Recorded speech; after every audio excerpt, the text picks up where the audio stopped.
Kembali lagi bersama channel kita semua. Jika Anda suka, jangan lupa komen, like dan subscribe, serta bila Anda berkenan. Selamat membaca dan mendengarkan. Perintah Kaisar Naga, Bab 4232-4234. Masalah ini harus dirahasiakan dan tidak boleh disebarluaskan, jika tidak maka akan menimbulkan kepanikan. Setelah beberapa saat, Wilder berkata, jika Anda tahu bahwa perahu roh akan runtuh, pasti akan membuat panik banyak alkemis. Di laut yang luas ini, tidak ada tempat untuk ditinggali. Mungkin mereka akan diserang oleh monster di laut. Yah, aku tidak akan mengatakannya. Theseus mengangguk. Kamu tidak bisa menyembunyikannya. Jika Anda menyembunyikannya, itu akan menyebabkan kepanikan yang lebih besar ketika itu terjadi, dan tidak mungkin menyembunyikannya dari semua orang. Kita semua harus menemukan jalan keluar bersama. Sekarang kita harus saling membantu dalam perahu yang sama. Dev tidak setuju dengan menyembunyikan hal ini kepada semua orang, dia harus memberi tahu semua orang. Melihat Dev mengatakan ini, Wilder tidak mengatakan apa-apa. Aku mah cuma peran kecil di sini. Bagaimanapun, mereka semua harus bergantung pada Dev untuk keluar dari badai besar ini. Dev dan yang lainnya kembali ke geladak. Kemudian dia berkata kepada semua orang, semuanya, perahu roh kita rusak, dan diperkirakan tidak akan bertahan lama, jadi kita semua harus siap secara mental. Apa? Perahu roh rusak? Jika perahu roh tenggelam, bagaimana dengan kita? Kita tidak mungkin terbang di langit sepanjang waktu.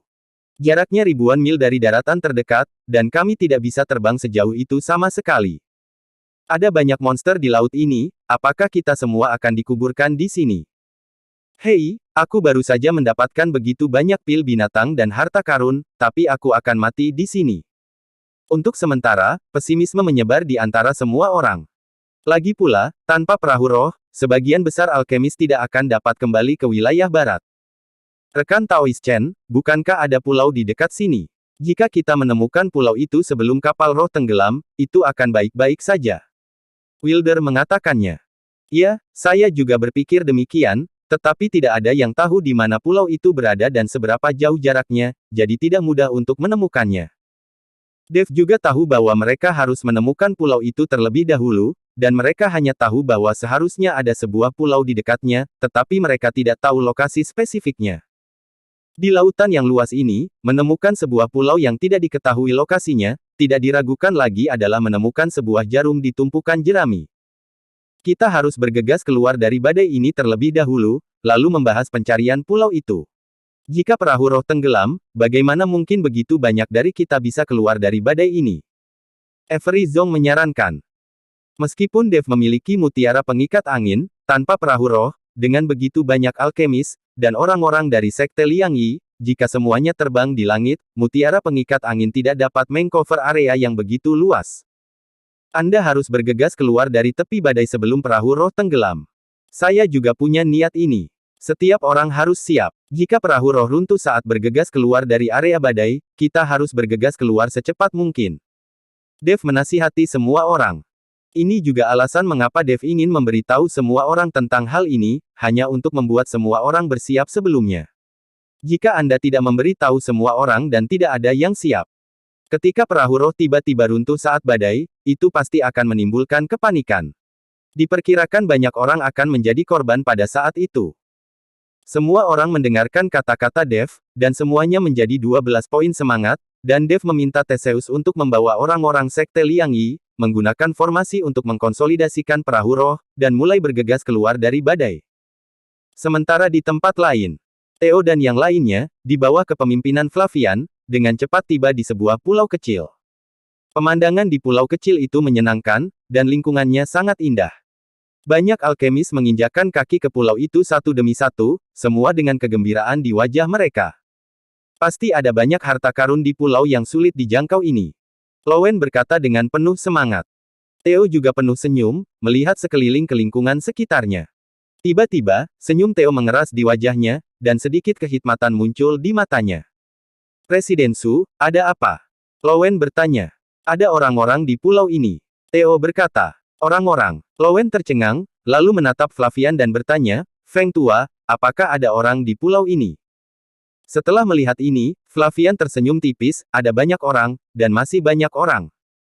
Setelah suara Flavian jatuh, lalu lusinan orang tiba-tiba bergegas keluar dari sekitar. Aura orang-orang ini tidak lemah. Yang paling penting adalah begitu orang-orang ini muncul, mereka langsung menyebar formasi di sekitar, dan mengepung Theo dan yang lainnya. Sekarang tidak mungkin bagi mereka untuk kembali ke perahu roh. Ada formasi di sekelilingnya, dan mereka tidak bisa keluar sama sekali. Pada saat ini, semua alkemis ditutup matanya, dan ekspresi mereka berubah drastis satu per satu. Feng Tua, apa maksudmu? Theo mengerutkan kening dan menatap Flavian dan bertanya. Jelas, Flavian sengaja membawa mereka ke pulau kecil ini. Dia tahu bahwa ada orang di pulau kecil ini. Presiden Su, jangan gugup, tidak ada yang akan menyakitimu. Izinkan saya memperkenalkan kepada Anda, orang-orang ini sebenarnya adalah orang-orang dari Sekte Penghancur Surga. Flavian tersenyum sedikit. Apa, orang-orang dari Sekte Penghancur Surga? Sekte Penghancur Surga telah dihancurkan, dan pemimpin Sekte Quincy Wang telah dibawa pergi. Mengapa Sekte Penghancur Surga muncul lagi? Wajah Theo penuh kebingungan, dan dia tidak mengerti apa yang sedang terjadi. Hahaha, Quincy itu hanyalah wakil patriark dari Sekte Penghancur Surga saya. Kemudian, dia keluar dengan ide-idenya dan memberontak melawan Sekte Pemotongan Surga saya, dan membawa beberapa murid kepercayaannya ke wilayah barat. Orang ini telah beroperasi dengan menggunakan nama Sekte Penghancur Surga kami.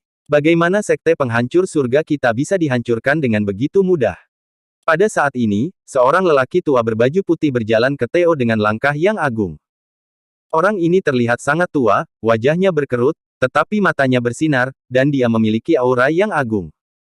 Aura kultivasi yang terpancar sangat kuat, dan itu sudah menjadi tingkat kedua dari alam Mahayana. Di pulau terpencil ini, sungguh sebuah keajaiban bisa berkultivasi hingga level ini. Lagi pula, pulau kecil ini tidak besar, dan tidak mungkin memiliki lebih banyak sumber daya daripada 5 wilayah. Presiden Su, ini kilianmu, penguasa sejati Sekte Penghancur Surga. Flavian melakukan perkenalan kepada Theo. Ternyata tuanmu, saya tidak sopan dan tidak sopan. Theo tidak bisa membantu tetapi buru-buru menyambutnya dengan sopan.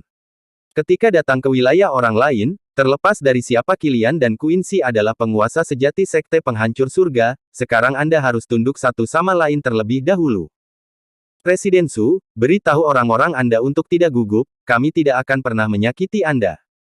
Karena kamu ada di sini, kamu adalah tamu dari Sekte Penghancur Surgaku. Bukankah kamu bekerja sama dengan Quincy?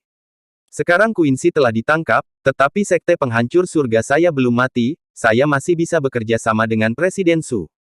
Kilian berkata pada Theo. Theo melirik Flavian, dia tahu itu pasti pesan Flavian, kalau tidak, bagaimana Kilian bisa tahu bahwa dia bekerja sama dengan Quincy? Selama ini, Theo selalu berpikir bahwa rencananya mulus. Sekarang tampaknya penutupan ini adalah pemenang terakhir. Sejak awal dia bergabung dengan tim, dia mungkin sudah menduga apa yang terjadi hari ini. Dan masuknya Dev dan yang lainnya ke dalam air badai tampaknya telah diperhitungkan. Sekarang Theo sedang berpikir untuk mengambil tubuh Dev untuk datang ke aliansi penyegelan iblis untuk imbalan selama 100 tahun. Ini jelas tidak mungkin. Semua ini telah menjadi gaun pengantin untuk Sekte Penghancur Surga. Tuanmu, kami bersedia bekerja sama dengan Anda. Theo hanya bisa tersenyum, dan kemudian berkata kepada banyak alkemis, para rekan Taois, jangan gugup. Sekte Penghancur Surga tidak akan menyakiti kita. Semua tenang saja. Presiden Su, silahkan. Kami telah menyiapkan anggur dan makanannya. Kilian membuat isyarat undangan.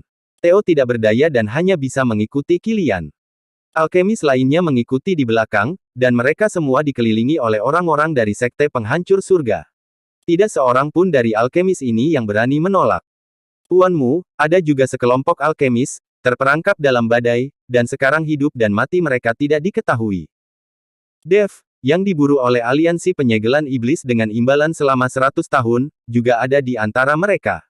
Anda sebaiknya mengirim seseorang untuk melihatnya. Flavian berkata pada Kilianmu.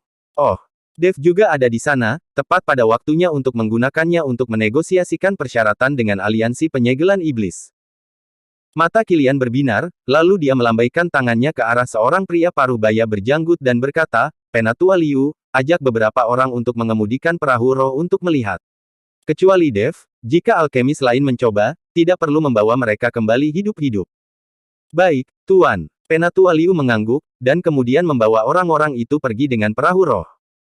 Sekte penghancur surga telah menemukan begitu banyak alkemis untuk membantu menyempurnakan pil untuk digunakan. Terus terang, alkemis ini akan bekerja untuk sekte penghancur surga secara gratis di masa depan. Jadi jika alkemis tewas, itu tidak akan ada nilainya sama sekali. Pulau kecil ini memiliki banyak sumber daya, tetapi sekte penghancur surga tidak memiliki alkemisnya sendiri, sehingga banyak sumber daya yang terbuang sia-sia. Inilah sebabnya mengapa setelah Qin Shi Huang memimpin beberapa murid sekte penghancur surga untuk pergi dari sini, dia mulai belajar alkimia, dan bahkan ingin merebut Pulau Dewa Pengobatan untuk memperkuat kemampuan sekte penghancur surga untuk memurnikan pil.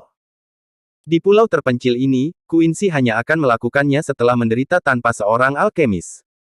Theo dan yang lainnya dibawa ke aula utama sekte penghancur surga. Meskipun mereka dihibur dengan makanan dan minuman yang enak, mereka tidak memiliki kebebasan.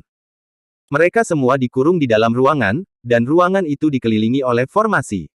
Mereka, para alkemis, sama sekali tidak memahami formasi, dan mereka tidak dapat melarikan diri jika mereka ingin melarikan diri.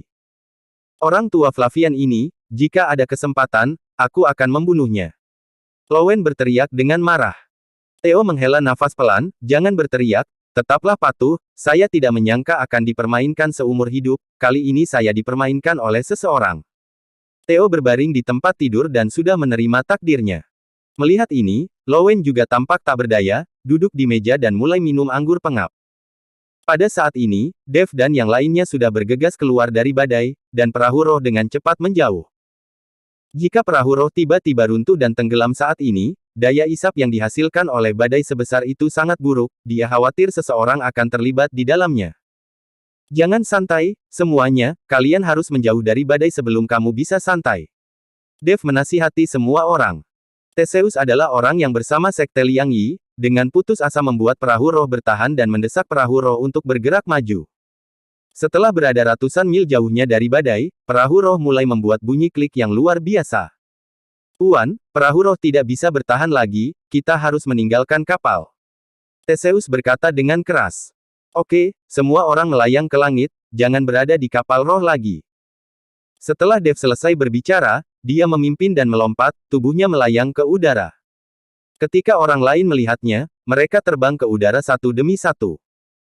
Tepat setelah semua orang meninggalkan perahu roh itu meledak tiba-tiba, dan kemudian tenggelam dengan cepat.